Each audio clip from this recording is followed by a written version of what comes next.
If you're in search of some better performance for your 2010 or newer 4.0 liter 4Runner, this K&N Series 77 high flow performance cold air intake will be a great addition. Now this intake will do a great job at getting rid of the restriction of your factory airbox, replacing it with a high flow setup that will help your engine breathe a lot better. Now not to mention, this will be a great addition if you're tired of swapping your factory filter every couple thousand miles and you're looking for a high quality system that's going to offer you better filtration and longevity for your motor while offering less maintenance thanks to the reusable design. Now because you're increasing airflow here, you will be getting some better horsepower, torque, and even better fuel efficiency, and this intake is going to do all of that without needing a tune. Now the specific kit will also come with a heat shield application to prevent any hot engine bay air getting to the filter, but if you do go off-road in a wetter climate where you come into contact with mud or water often, I would just keep in mind that this is not going to be as protective as the factory airbox or a closed box system, but the good trade-off here is that you're getting a high flow into that filter and essentially into your intake system. Now in addition to the performance, you'll also be getting a sporty appearance underneath the hood with the polished intake tube and the red filter. This kit will come with a high quality oiled filter that will trap all the contaminants before getting into the intake system and be reusable up to 100,000 miles for your 4Runner. Now the heat shield will be made of a durable steel material and the intake tube a durable aluminum material. Now the intake tube will be polished for that more classic appearance, and the heat shield is going to have a textured black powder coat finish on top to protect the steel underneath. This kit will also come with everything that you need in order to install it on your 4Runner, including all the clamps, seals, and hardware, and again does not require a tune in order to be installed, making this very straightforward. I also would like to mention that this is not going to be CARB certified, so just keep that in mind while you're shopping around for an intake system. When it comes to price, this will come in at roughly $500, putting this at a pretty average price point for a higher quality intake system. Now compared to other options, this will have a straightforward design, yet high quality and well-fitting components to offer that function and that polished appearance that you may be looking for. Now in my opinion, I think if you're looking for a premium choice for a very high flow cold air intake system that's going to give you a good amount of performance, then this is going to be a great choice. Like I mentioned before, install will be pretty straightforward at a 1 out of 3 wrenches on the difficulty meter, taking you no longer than 20 minutes to get the job done with some pretty basic hand tools. Now at this point, we can head over to the shop and check out a detailed breakdown of the install. So that's going to wrap it up for me. Let's go ahead and jump into it. Tools required for this install include an impact gun, a ratchet, a clip remover tool, a pair of diagonal cutters, a 3mm Allen wrench, a tape measure, a 10mm wrench, Phillips head screwdriver, an extension, an 8, 10, 12, 13mm socket, and a 4mm Allen socket. What's up guys? Today we're installing an intake on our 4Runner, so let's get started. So the first thing we need to do is pop off our engine cover to get access to our clamps as well as some of our hoses. So to pop off our engine cover, we can just lift on the front, to pop it out of our grommets, and then pull forward. Next we can disconnect our crankcase vent hose. So we can pinch on the clamp and then pop that off. And then we'll also pop off this vent hose on our fuel pressure regulator. Next we can come back and pop off the clip that's holding in our wire harness. So we'll grab a clip remover tool and wiggle that out.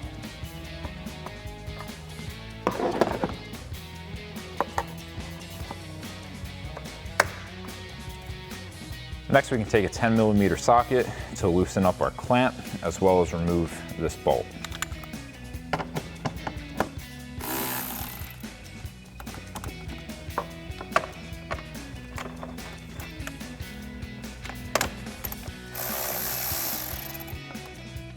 Next we can come back to the clamp on our throttle body and do the same thing. Next we can wiggle our intake tube out of place.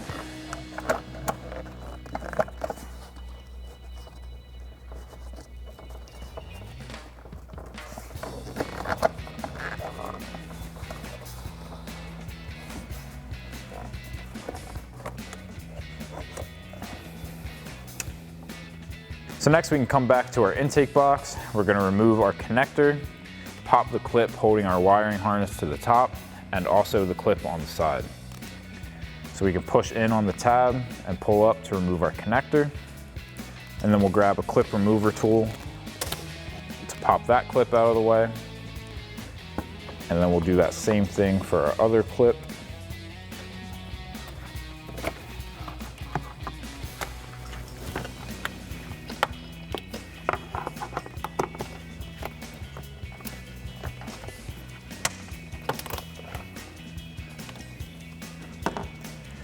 And then we can release these 4 clips surrounding our intake box.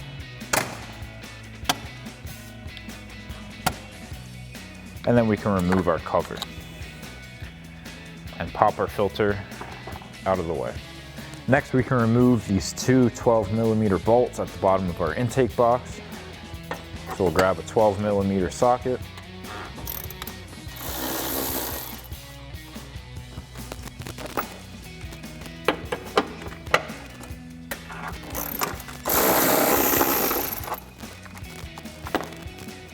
Now on the outside of our box, right here, we have 1 more bolt, and we also have another clip right here.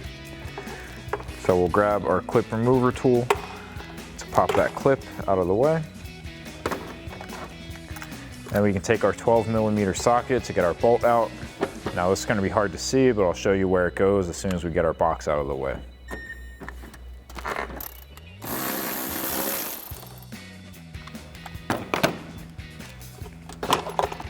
With that removed, we can pop our box out of the way. And this hole right here is where that 3rd bolt came out of. Next, we can remove the bolt on the rear of our power steering reservoir bracket. So we'll grab that 12mm socket again to take that out. Next, we have to remove the 3 bolts that are holding our air injection pump into place if you have the air injection pump. If you do, we'll just take a 12mm socket to get our bolts out.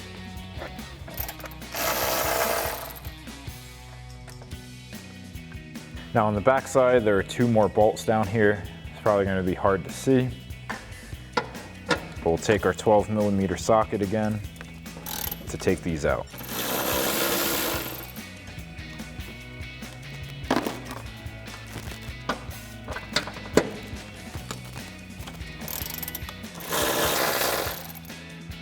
Next, we can disconnect our connector as well as this clip so that we can move our box out of the way. So we'll grab a clip remover tool, pop our clip out.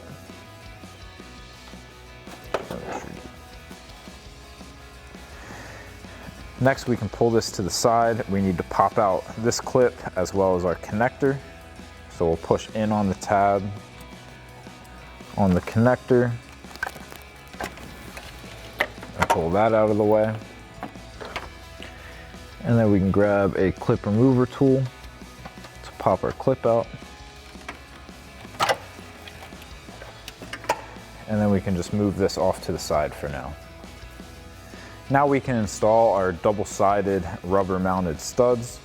So we have 1 going in this hole, 1 going in the backside of our power steering bracket, 1 in this hole, and 1 in this hole. So we can just thread these in.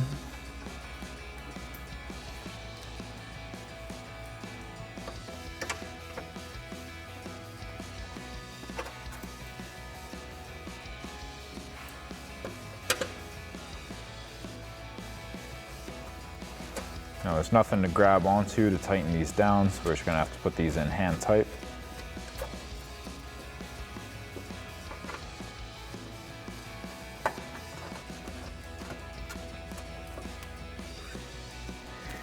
Next, we can install our single-sided rubber-mounted stud into this hole on our fender metal.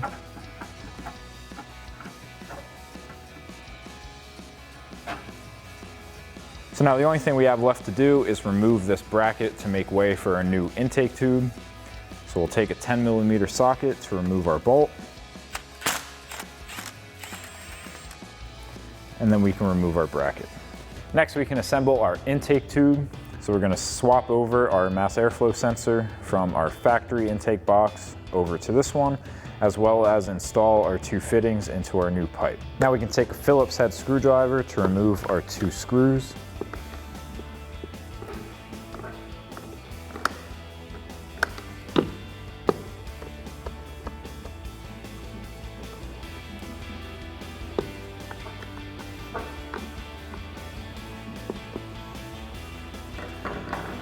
And then we can remove our sensor and transfer that to our new pipe. And now we can install our sensor into our new pipe. Now there's only one way this can go to line up with the holes. And now we have 2 new bolts that we can thread in.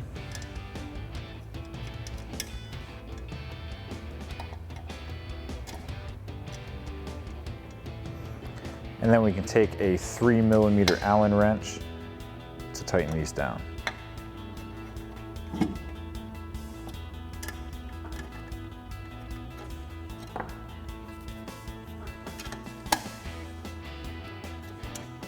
Now we can install our 2 fittings. The smaller one is going to go on the inside.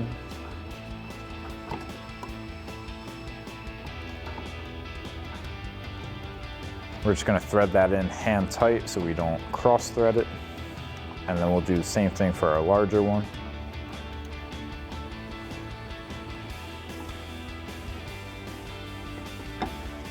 And then we can attach our included line onto our smaller fitting. So now we can install the coupler for our air filter into our intake box. This is going to come from the inside. And then we're going to get our Allen head bolt with a lock washer and flat washer and thread those into the threaded holes.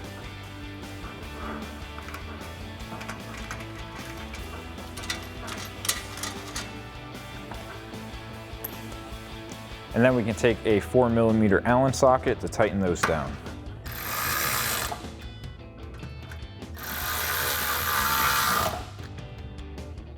Next, right below our intake coupler, we're going to be putting our bracket. We have a bolt with a flat washer that's going to come through the backside. And then our bracket. And then another flat washer and our locking nut.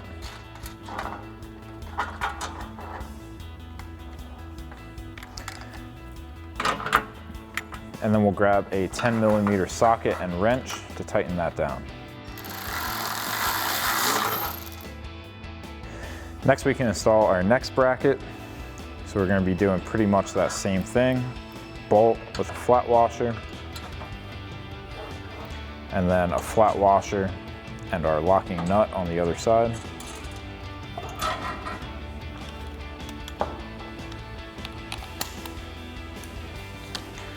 And then we'll take that same 10mm socket and wrench to tighten that down.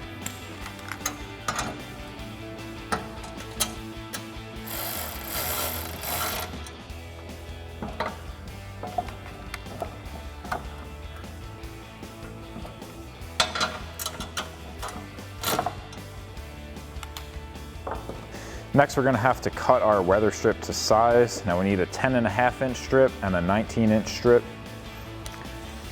So we're going to measure out 19 inches, and then we'll take a pair of diagonal cutters to make our mark, and then we can cut this all the way through.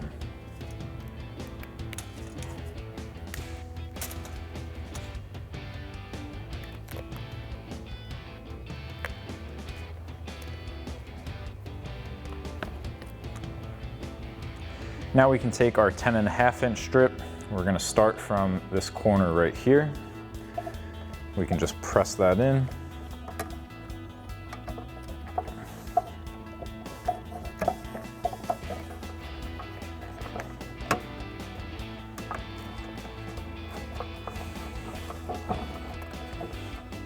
Now we can drop our intake box onto our studs.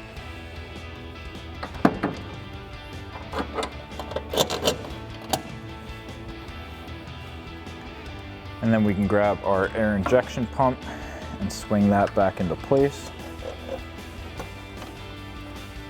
And now on all of our studs, we're gonna put a flat washer and a lock nut. So we'll drop our washers on first.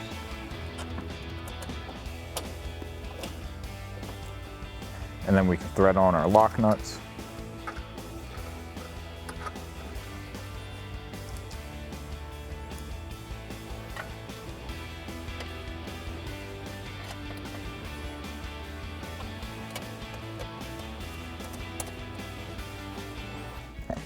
And then we can grab our bolt with a flat washer to go into our threaded hole.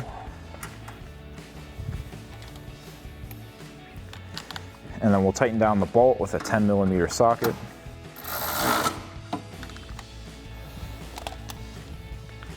And then we'll switch to a 12mm socket for all of our nuts.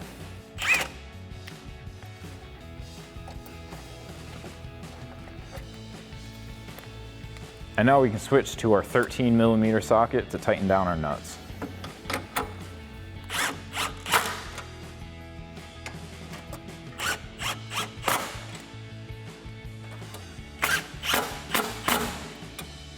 And now we can get the one up front. And then we can reconnect the connector. Just push that in until it clicks. Next, we can take our smaller coupler. The smaller side is going to go towards the throttle body. We've got our singular small clamp on the other side. We can slide that into place and then throw another one of our clamps on for our pipe, and we'll leave both of those loose for now. Now on our intake box side, we're going to take our remaining coupler with our 2 clamps and slide that over the edge. And now we're all set to get our intake tube into place. Now we can slide our intake tube into our 2 couplers.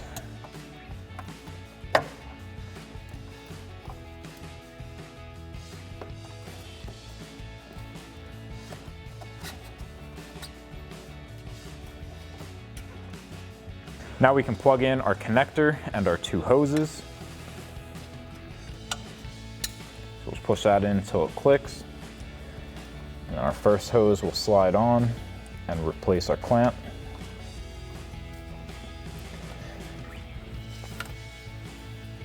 And then we can run our last hose back to our fuel pressure regulator and slide that on.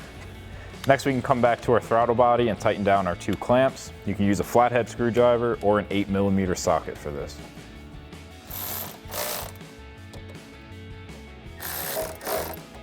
And now we can do that same thing on our intake box side.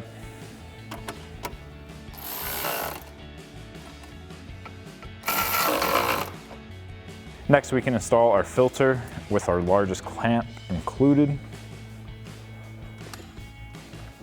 And then we'll take our 8mm socket or flathead screwdriver once again to tighten that down. Now we're ready to install the cover on our intake box, but first we're going to take the other piece of weather stripping and run it along the outside edge.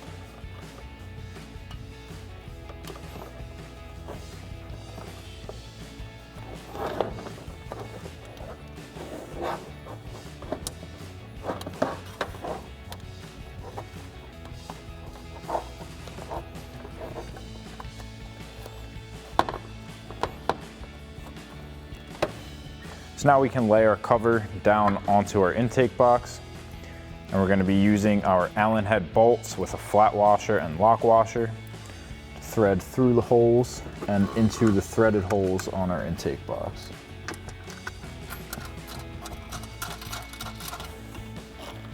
And now we can get the 2 on the front side.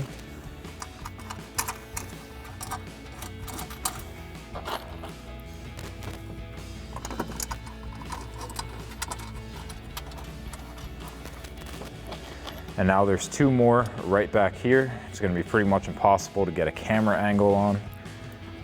We'll just thread those in as well.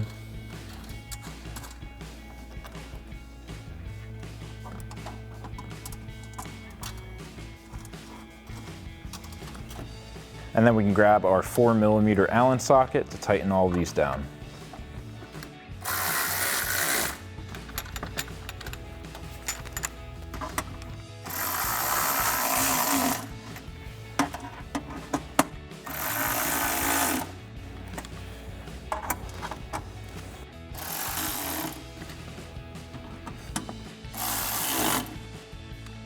Lastly, we can reinstall our engine cover. Now, these two are gonna go onto these grommets, and then our two posts are gonna pop into our two grommets on the bottom side.